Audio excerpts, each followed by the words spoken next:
Welcome to the Softronics Bytes. In last video, we have covered list data structure and tuple data structure. In this video, we will start the exciting journey into the Python's set data structure. Whether you are a beginner just started your Python's programming adventures or an expertise coder looking to deepen your knowledge, you are in a right place. Sets are the fundamental data structures that play a vital role in many Python applications. In this video, we will have explore that what sets are, why they are so useful, and how to work with them effectively. So grab your Python editor and get ready to dive into the world of sets. Let's start. Let's define what is a set. If you want to represent a group of unique values as a single entity, then you should go for set. That is, duplicates are not allowed in set. So we know that in list and tuple duplicates are allowed, right? So if you want to declare your unit as a unique values, so you can use a set data structure. As well as insertion order is not preserved in a set. That means as we do a slicing and indexing in a list and tuple, we can't do in set data structure. We cannot access the elements by using index in set data structure. Heterogeneous elements are also allowed in a set data structure. And how to represent a set? So we can represent a set element with curly braces and comma separated values. So let's start with coding. So मैंने क्या किया है, s equals to curly braces में कुछ numbers लिख दिए 10, 20, 30. ये क्या हो गया, सेट का रिप्रेजेंटेशन हो गया. अगर मैं इसकी टाइप फाइंड करती हूँ तो मुझे टाइप क्या आ रही है, इसकी टाइप सेट आ रही है, क्योंकि हमें पता है curly braces with comma separated is the representation of set. अब मैं क्या कर रही हूँ, मुझे लिस्ट को सेट में कन्वर्ट करना है, राइट. मतलब अगर कोई डुप्लीकेट्स वैल्यू होगी लिस्ट में तो क्या होनी चाहिए, जो भी यूनिक वैल्यू है वो ओनली कंसिडर होनी चाहिए, राइट. तो मैं क्या कर रही हूँ, l equals to square bracket में एक 10, 30, 40 नाम की लिस्ट डिक्लेयर कर रही हूँ और s1 इक्वल्स टू में s1 में सेट फंक्शन यूज़ करके मैं इस लिस्ट को सेट में कन्वर्ट कर रही हूँ. s1 equals to set l1 नाम की एक लिस्ट क्रिएट कर रही हूँ. अब मैं क्या कर रही हूँ, set one equals to set list, मतलब सेट फंक्शन का यूज़ करके इस लिस्ट को मैं सेट में कन्वर्ट कर रही हूँ. अगर इस लिस्ट में कोई डुप्लीकेट्स वैल्यू होगी तो क्या हो जाएगा, जो भी यूनिक वैल्यू है वो ही ओनली कंसिडर की जाएगी, डुप्लीकेट वैल्यूज़ को स्किप किया जाएगा. मतलब एक ही बार उस डुप्लीकेट वैल्यू को लिखा जाएगा. After printing this I can get set. हमने बोला कि सेट में insertion order is not preserve. चलो देखते हैं ये, अगर हम ट्राई करते हैं according to the index element access करने का तो क्या होता है. मैंने लिखा है प्रिंट एस एट 0. तो क्या हो रहा है, रन करने के बाद क्या बोल रहा है, सेट ऑब्जेक्ट इज़ नॉट सब्सक्रिटेबल, मतलब insertion order is not preserve. अब क्या करते हैं, सेट में जो भी इंपॉर्टेंट फंक्शंस यूज़ होते हैं वो देखते हैं. उसके पहले मैं क्या कर रही हूँ, s2 नाम का एक सेट डिक्लेयर कर देती हूँ. s2 equals to curly braces, right. Now print s2 कर देती हूँ, मतलब ये सेट एक बार प्रिंट करके देखती हूँ. फिर आफ्टर दैट जो भी ऊपर का कोड है उसको मैं कमेंट आउट कर रही हूँ. रन करने के बाद ये प्रिंट हो जाएगा. तो अब मैं क्या कर रही हूँ, इस सेट में मुझे 37 ऐड करना है, मतलब अब न्यू एलिमेंट ऐड करना है. तो मैं कौन सा फंक्शन यूज़ कर रही हूँ, ऐड नाम का. मैं क्या किया, s2 dot add 67, right. Similarly मैंने 999 भी ऐड किया है. आफ्टर प्रिंटिंग दिस क्या हो रहा है, ये एलिमेंट्स इस सेट में ऐड हो रहे हैं. अब क्या करते हैं, इस s2 सेट में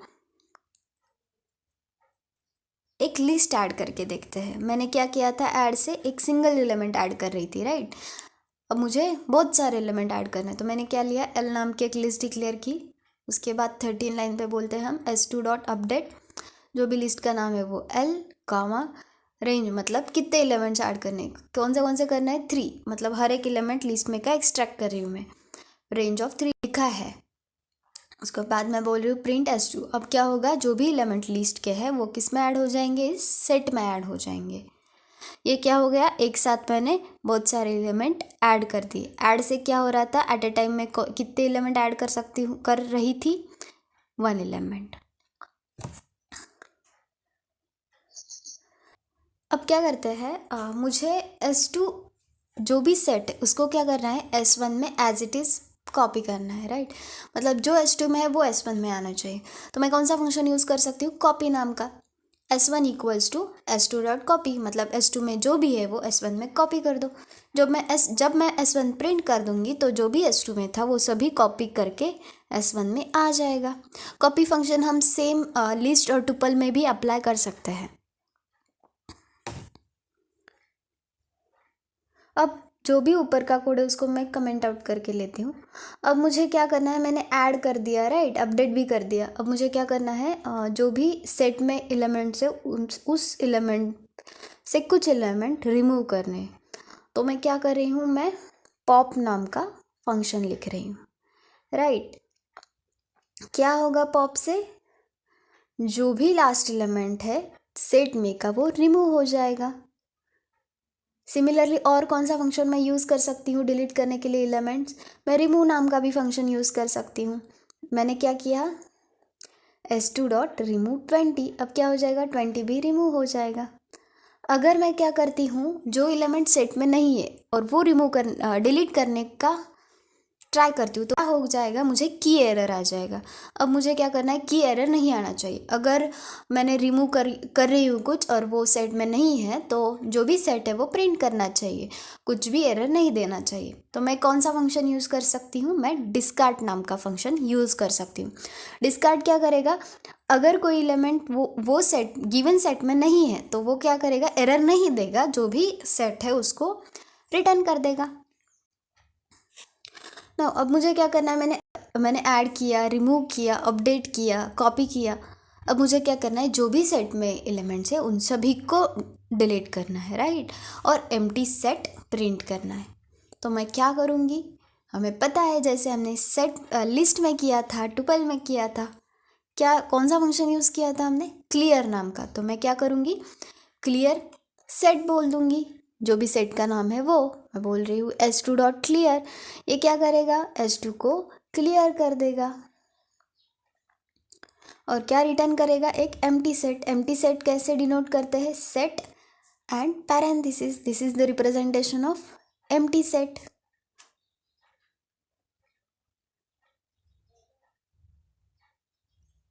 नाउ हम मैथमेटिकल ऑपरेशंस भी परफॉर्म कर सकते हैं सेट पे। तो कौन से, फर्स्ट यूनियन क्या देता है, we can use this function to return the all elements present in the both set. तो मैं क्या कर रही हूँ, S1 नाम का एक सेट डिक्लेयर कर रही हूँ और S2 नाम का, और S1 डॉट यूनियन S2 कर रही हूँ। मतलब क्या करेगा, जो भी एलिमेंट्स बोथ सेट में है वो सभी को प्रिंट कर देगा, मतलब इन शॉर्ट कंबाइन कर दे रहा है ये, राइट। और क्या कर सकते हैं हम, सेकेंड, हम इनका इंटरसेक्शन भी कर सकते हैं। इंटरसेक्शन मतलब क्या होता है, ये क्या रिटर्न करता है, common elements present in the both set, जो भी कॉमन होगा वो रिटर्न किया जाएगा। S1 S2 में क्या कॉमन है, 30 and 40।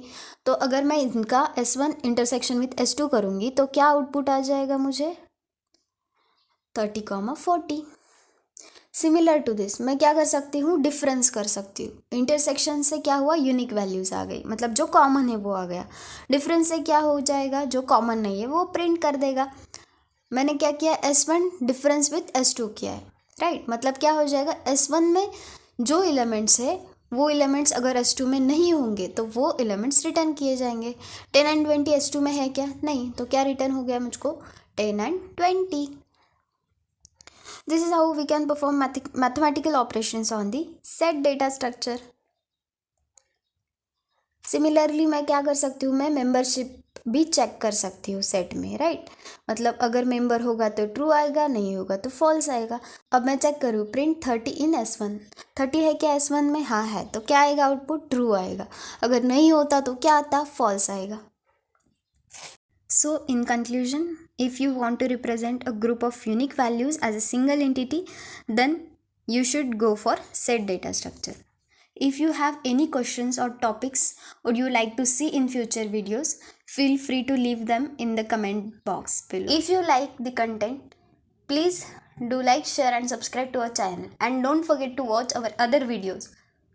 Thank you for watching.